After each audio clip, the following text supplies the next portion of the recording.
just before the evening puja, I was speaking to my mother, and I haven't talked to her in a while. And she likes me to remind her when I'm giving a dhamma talk. And then before we got off the phone, she said, "Have you heard the news about Hawaii?" And this is often how I get news from the world, is from my mother. As I intentionally try not to listen to the news or read about the news. And I said, "No, I haven't heard about Hawaii." And so then she told me about some fires in Maui, I think.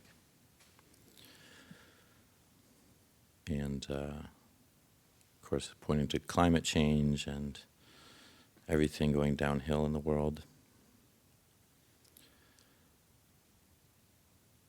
And so it was a good opportunity just to watch the mind. Oh, okay, here it is again. That sense. Yeah, everything's really wrong. There's nothing right. It's not working out. Yet again, this world is imperfect. But what comes up with that is an expectation of it shouldn't be that way. It really should be better than this. There shouldn't be devastating fires that are killing people or destroying islands, destroying forests. And so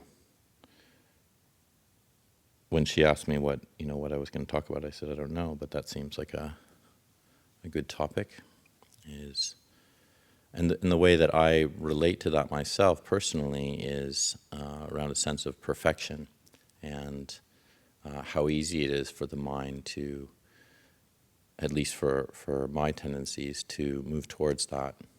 That I have a sense it shouldn't be this way. It should be better, more efficient, easier, more accessible, more beautiful, and on it goes. So each of us has our own propensities. We have our own tendencies. And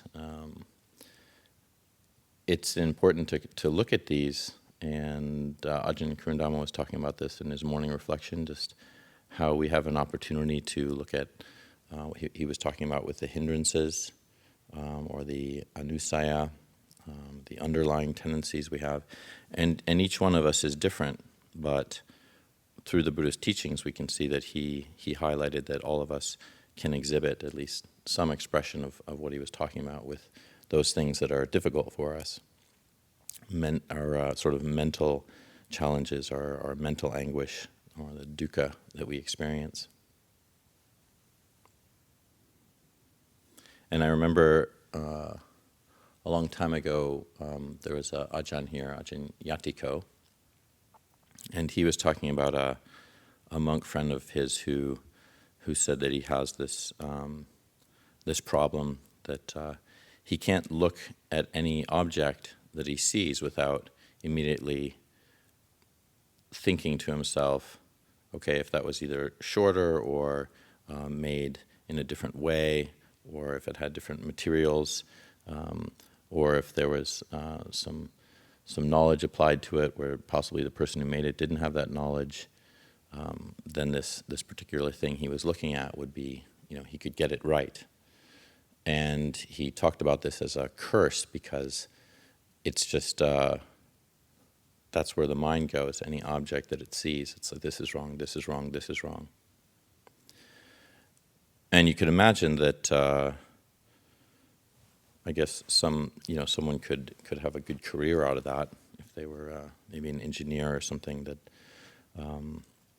or a building inspector, which I've been experiencing since I've been involved with these kutis. But in the end, if we have that attitude, or we bring that to our own experiences, then that will be the inclination of our mind. There will never be anything that can be right, and it's that sort of Eeyore mentality. It's just disappointment with what we see, what we experience. whatever sense object that we're picking up on, there can be a sense it's not good enough. It has to be better. I want more vegetables and not so much meat. I want more meat. I want less vegetables. There's too many carbs here. I can't deal with all these carbs. I just can't stand all this fat. We do this with food. We do this with our clothes, our material possessions. And the Buddha, luckily, he pointed that out to the monks quite early on. He said you have to be very careful about how your mind absorbs into the particular objects that you use, because you do have to use certain materials in this world. You're not going to last very long as a breatharian. You can't just breathe and not eat. It doesn't seem to work, or at least I haven't met anyone who's been able to do that. So you have to have food in order to live, and so that's practical. Maybe idealistically we might say, no, I'll avoid that, but that's not real. And so then how we approach something that we deal with every day, sometimes 3 times a day, 5 times a day, once a day, there's a sense of what's the appropriate mindset to be taking something in, because there can always be disappointment. This was burned again, or it's overcooked, or not what I want, not my preference, not what I like. I just wish it was different. Or the robes that the monks wear. It's very simple. We have 3 sets of basic robes that we wear, or 3 pieces of cloth that we've sewn together, and then some accessories that we also wear, and then the mind can just make whatever it. Even just these basic things that it's so different than how I personally lived in the world before, where there was. I had lots of different changes of clothes and different clothes, and when they get worn out, I didn't. Later, I started repairing my clothes, but before that, I didn't repair clothes. I didn't sew things up, and so there's even with these robes, there can be a sense, this is the wrong color, the material isn't right. I want something more breathable. This is too heavy. This isn't heavy enough. And I have to have a natural dye. I don't want to have a chemical dye. I need to have my dye done so with the trees in the forest of Abhayagiri, because that's how it was done 2,600 years ago. Any other way is not appropriate. It's for those other kind of monks that we know, those other kind of monks. So, the mindset can really move into that, and there is a carefulness that the Buddha just continued to encourage us with this. So for myself, the Buddha also talks about of the requisites I've just mentioned, food and robe cloth. He mentions kutis. He mentions those dwellings that we have. And he says that you should, even with these items, there should just be a basic satisfaction with what they are. So he comes back to try to work on being satisfied with just what's called a corpse cloth, a cloth that has been wrapped around a corpse. That should be your sort of minimum expectation of what you can be clothed in. And the alms fruit is just whatever it is that you possibly receive. It could just be rice, and that's it. And with lodgings, there's that expectation. You just said just the root of a tree.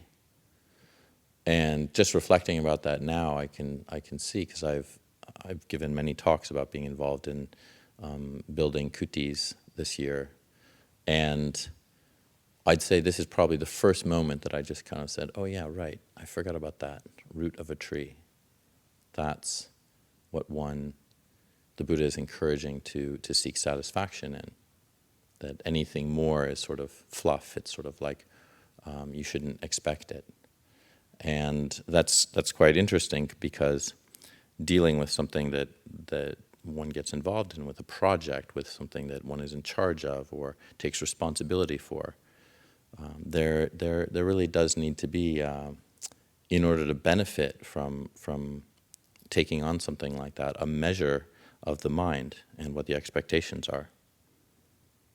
What is this sense of perfection that can really cause a lot of mental anguish when it's pursued. And the funny thing is that, in certain places or people, we kind of, they say sometimes opposites attract, but similar people attract each other. And so the perfectionists can kind of find each other and say, yeah, it really should be more like this. And then we can get quite activated around that. So you get two perfectionists together and, there's some trouble. There's some trouble. There's going to be some suffering on other people's ends when it's expressed. And so there needs to be a tempering of that. And I've always appreciated Lumpor's his work with the monastic life, and I would say it's much more of a very realistic approach to how we do things, and yet at the same time it's in the middle. It's not like he's encouraging people, well, just do whatever you want. It doesn't live slovenly. It doesn't matter. Just throw your robes around. Don't worry about it. Don't have fear. That's the most important thing. Is just don't have to encourage yourself in anything that might make you anxious or worried or concerned about how you're living. No, there's a middle way around that. It's not towards perfection, and everything should look totally clean and perfect all the time, and there shouldn't be any mistakes. That doesn't work at all. But it's just to be aware. We used to get often these talks. It was the neat and tidy talk that Lumpur would often give, and I don't tend to hear them as often. I think he's a little bit relinquished that role of being the neat and tidy overseer. But he would encourage us in many ways, just how to take care of our requisites, how to fold them well, how to look after them well, how to look after our kutis, how to look after our beds. I remember Lumpur talked about this phenomena of the throw the sheets off the bed experience of just like, you go to somebody else's kuti, if you go into a kuti and you see the sheets are just thrown off because it's 5 a.m. puja, and they were thrown off at 4:48 or whatever, depending on how far away you are from the Dhamma hall. And so, no, there's a sense of like, it's not perfection, but it's like, what's the right amount? How do we take care of our lives? So we're not pushing ourselves to the extreme or pushing others, but we do have a sense of what's right, how to take care of things. And we're also working very much internally on that. Because if the mind state is towards that sense of getting everything perfect and right and externally, well then it's very likely that is also an internal approach, even if one is not aware.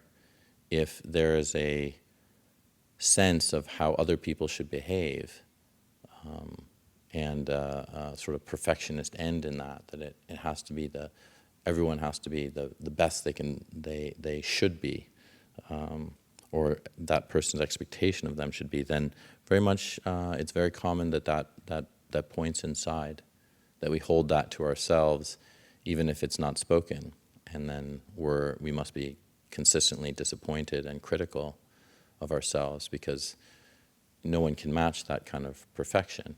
Lumpur Suchito calls that the tyrant. So we carry around this sense of the tyrant in the mind who is demanding that everything be essentially whatever way that it is not. And it's interesting because I've often said that my experience of what dukkha is the feeling that whatever it is we're experiencing, it shouldn't be that way. And that's kind of how I boiled dukkha down. But at the same time, there's a sense that, well, there's actually a wholesome direction as well, so that doesn't always fit in, because if we're aware of our experience and we're kind of looking at it, then it doesn't mean that just because we want something to be different than how it is. Let's say we have a tendency of swatting, slapping mosquitoes, and we encounter this first precept and we think, oh, maybe that would be more beneficial for me. And so the next time we want to swap, hit a mosquito or kill it, then that wish of, okay, I wish I was different in that way. I wish I could really try to overcome that. Well, that's more of a wholesome direction. So this sense of dukkha that I would describe, of wishing that something was different than the way it is the unwholesome direction. It's the sense that it shouldn't be this way, and there's a more perfect way that I can get it, or that I expect it to be.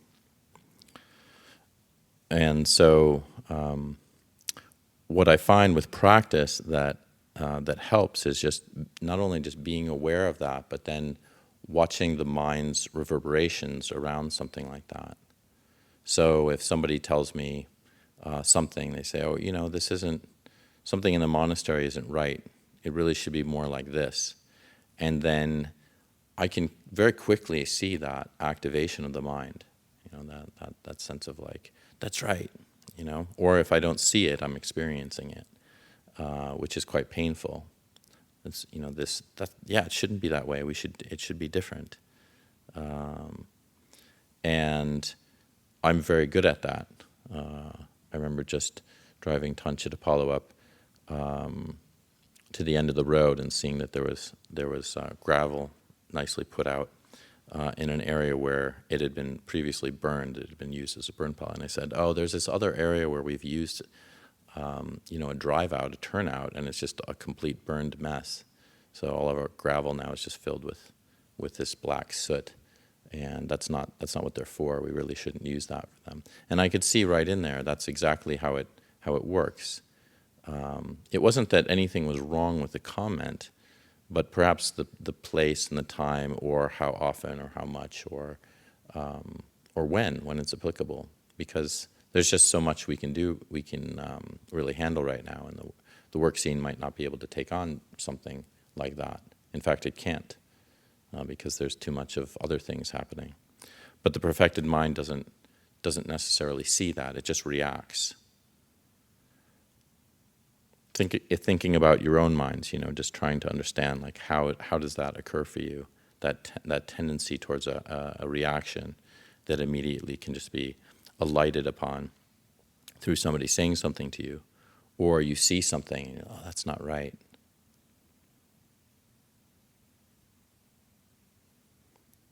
It's just like this.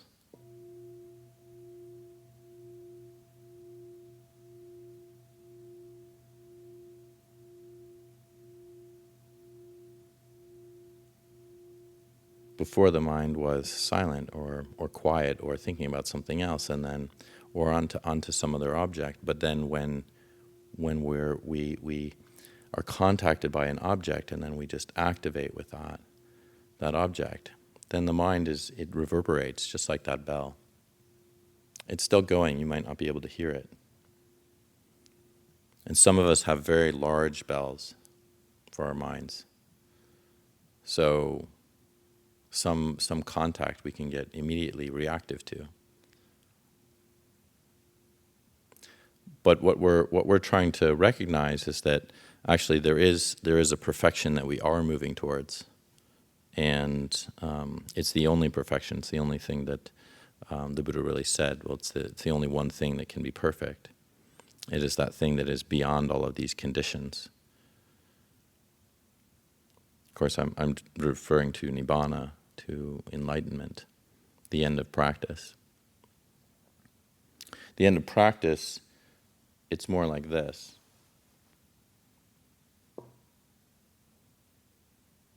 So there's nothing there. There's just no reverberation. The Buddha talks about this in a verse on the Dhammapada.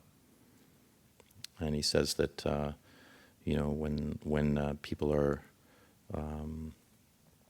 abusing you, you can be more like a cracked gong.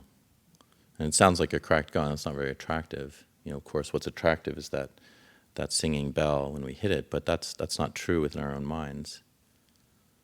The reverberations we feel are quite painful.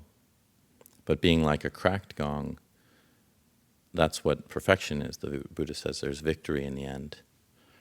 When one no longer reverberates, one doesn't retort, one doesn't experience that kind of mental anguish that occurs. So somebody says something to you, and you take offense at it, and then off the mind goes, how could they say that? What, how dare they? And what about them and all of their gross behaviors? What a ridiculous person. So we're just defending me, defending that sense of self. But I imagine for the mind of an arahant, there's nothing there. Or if we see that there might be old habits, there's just no dukkha that arises out of that. The reverberations, if there are any, they're just seen clearly and let go. And we can imagine that for ourselves, what that's like, to have no negative reaction. Or possibly what would arise would be just something very wholesome. We might feel compassion for somebody who's insulting us. Or if we see something that we think needs to be perfected, if that habit is so strong, then later on there's maybe just appreciation that replaces it. Or there is the realization, tammada, as it's said in Thai. It's just normal, it's natural, it's ordinary. There's nothing that's strange about it, because this is the way it is. Just before I started this talk, each of the Ajahns, when they're giving talks, they'll have usually a different mic that they might prefer. And so Lumpur wears one that goes over his ear. I think Ajahn Cunda and Ajahn Yaniko use this one. And I prefer what's called a lapel mic. And so I came here and I said, they didn't put out the right mic for me. Where's my lapel mic? And I asked, so we're not using that anymore. Off the mind went, what? Why didn't anybody ask me? I have a preference here. Why are you not using that? And who made this decision? And off the mind goes, blaming others, frustrated with the way it is, wanting it to be another way. Of course, what's the problem? Am I going to die? Or do I find, actually, this is kind of like this a little bit better, actually. This is nice.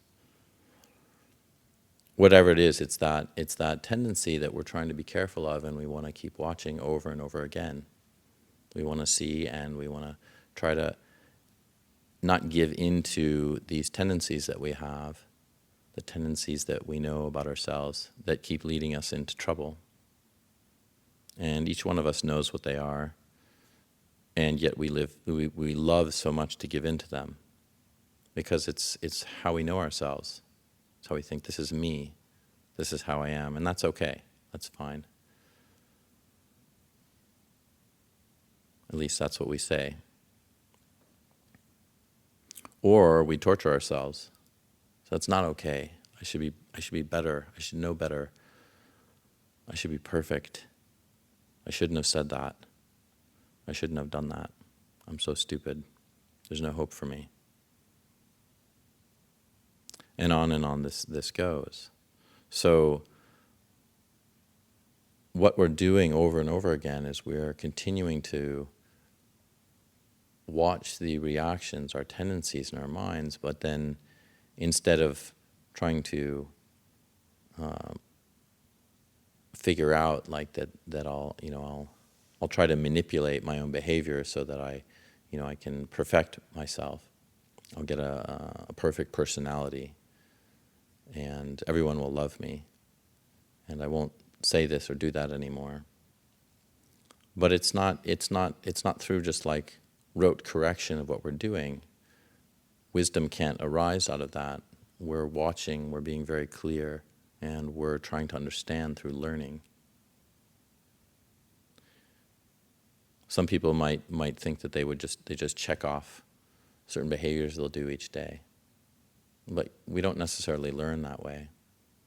We can learn somewhat about restraint, but really we're trying to understand dukkha.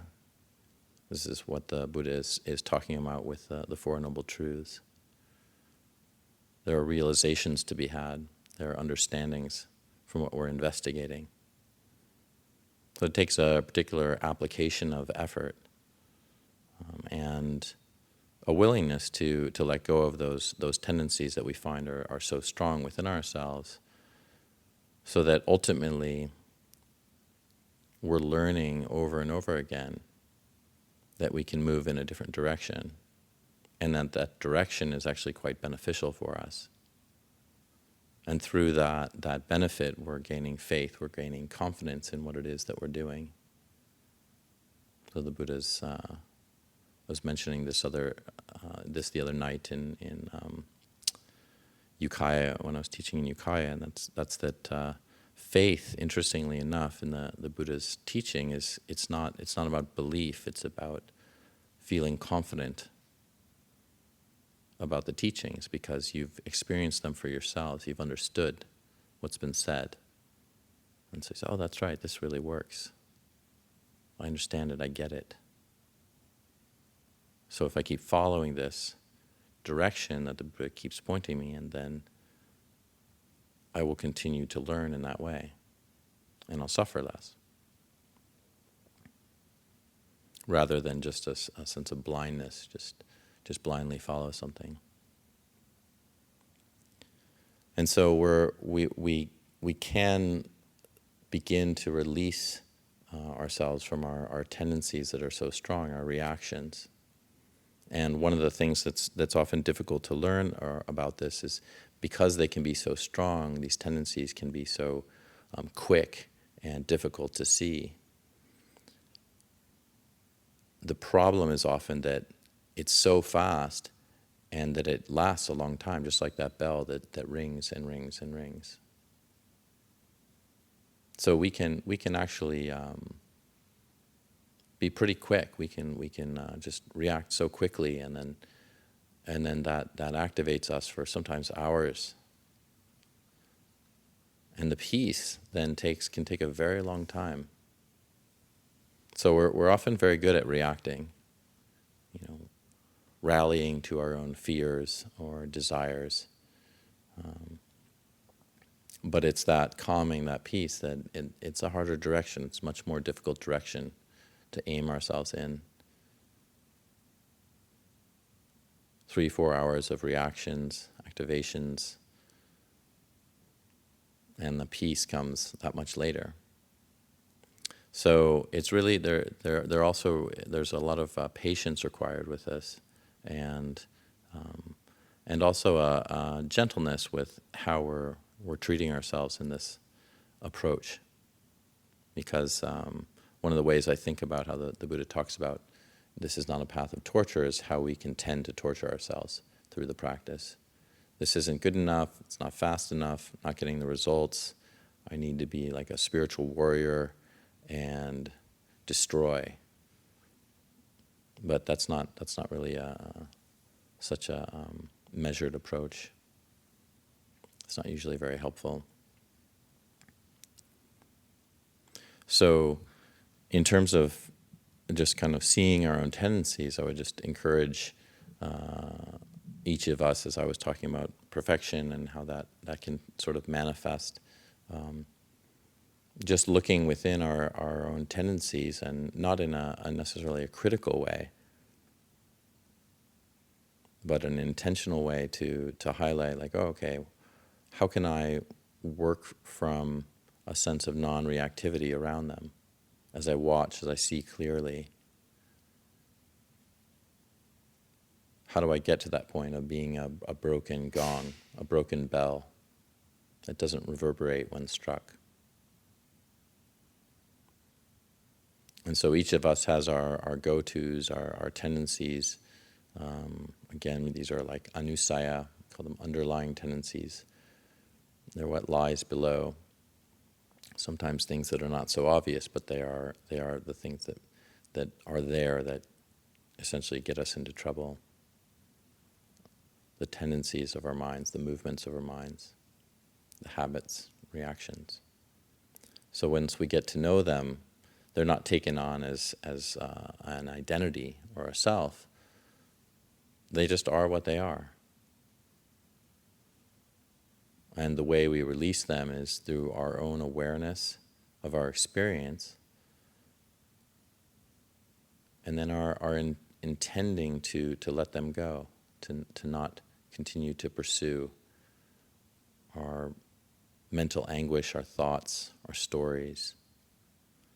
And so we keep coming back. For many of us, this is described as like an object of meditation. We come back to something that's calming, that's helpful, that's wholesome, something like the breath. Because the breath doesn't argue with you, doesn't continue the conversation. It just allows you to be present and clear about what your own experience is. So these are just some thoughts tonight, and if there's been anything that's been helpful, please take it with you. Otherwise, feel free to leave whatever has been not so useful behind. You're welcome.